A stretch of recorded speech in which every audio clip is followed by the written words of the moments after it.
విత్తనములు చల్లడానికి కర్షకుడు వెళ్ళాడు. అతడు చల్లుతున్న సమయంలో కొన్ని విత్తనాలు దారి పక్కన పడి తొక్కబడ్డాయి. ఆకాశ పక్షులు వాటిని తినివేశాయి.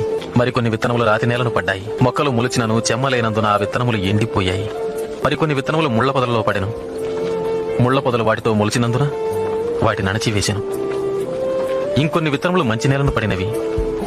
ఆ విత్తనములు మొలిచి పెరిగి నూరంతలుగా ఫలించెను. విత్తనము దేవుని వాక్యం.